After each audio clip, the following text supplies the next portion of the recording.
Hey, this is Serge. And this is Danielle from Automb, and you are watching Metal DNA.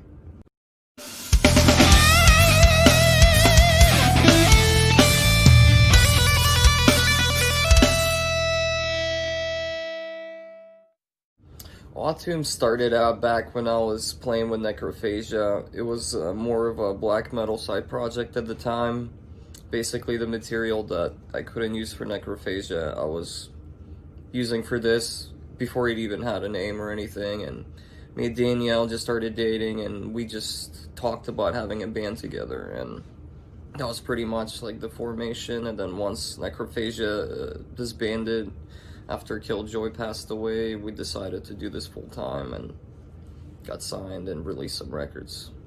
Automb is a combination of the two words autumn and tomb, and it represents the season of death, which is autumn. Bands like Behemoth, Belphegor, Watain, Dissection, that's probably the biggest influences for like the style that we try to do and the style of metal that I listen to the most. The band that got me into black metal was Immortal, and the album was Sons of Northern Darkness. The first band for me, I believe, was Dimmu Borgir. You know, they were like the most mainstream at the time, you know, and I didn't know anything about like the Black Circle, Mayhem, and Dark Throne, etc., etc. Yeah, I think they were like the gateway band that made me discover, you know, the actual true Norwegian black metal and so on. The songwriting process is basically me and my laptop figuring out all the riffs I've had recorded and trying to piece them together, programming some drums, figuring out the layers, you know, like keyboards and whatnot. When it comes to the lyrical process, we actually don't sing about Satanism. It's usually all pagan themes from different cultures. A lot of it is based from Slavic path of paganism. I have a lot of books on that, and I've been following that stuff for a while. Also, other stuff is just, you know, your basic mythologies from different cultures. Just, I don't know, just common knowledge stuff, yeah. So the top three black metal albums to me would be Sworn to the Dark by Watain, Sons of Northern Darkness by Immortal, and A Blaze in the Northern Sky by Dark Throne. It's hard to pick just three. I guess I'll go with like the most influential on the first black metal albums of the second wave. I guess that would be Dark Throne's A Blaze in the Northern Sky. That was like the first album of pretty much that type of black metal.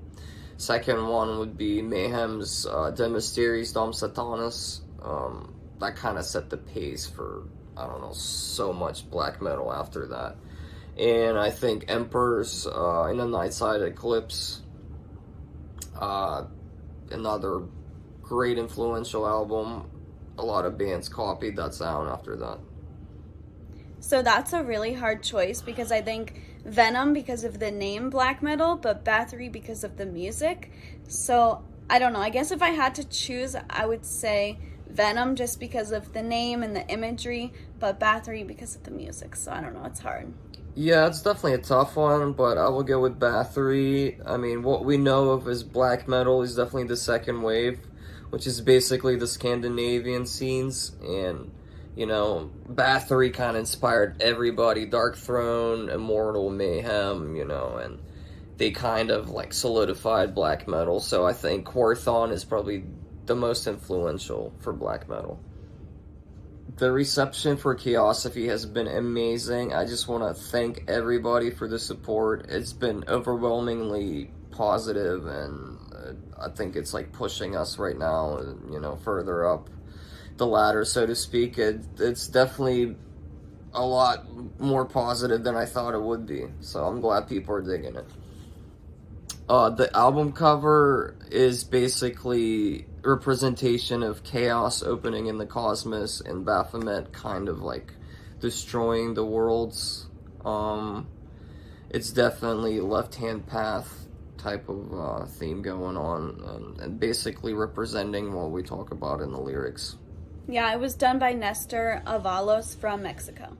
We met Scott at a Morbid Angel show some years ago, and we became good friends. And at the time when the first album was being recorded and everything, we parted ways with the drummer that we were gonna use originally, and we were kind of in a tough spot. And he offered to help. And ever since then, we kind of just kept working with him. And the second album was no brainer to go back with Scott. And yeah, pretty much that's how it started.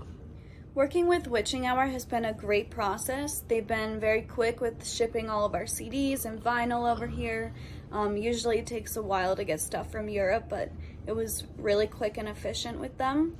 It's also been an honor working with them since they've released albums from Behemoth, Hate, Batushka, so it's been really great and an honor to work with them. Yeah, also to add to that, the actual physical copies look phenomenal. Good job on all that. Yeah, and been getting a lot of reviews for us and things like that. So yeah, that's been good. To be honest, I don't really follow like the current underground scene. We just do what we like. We don't really copy any like trends or anything. I'm definitely not a fan of this like certain aesthetic that's going on in black metal right now. I'm not gonna name it or call any bands out, but it's like, people are doing it just for that look, not really for the music. I want to say thank you to Metal DNA for giving us this opportunity. Check out our new album, Chaosophy, and thank you for watching this. Stay metal.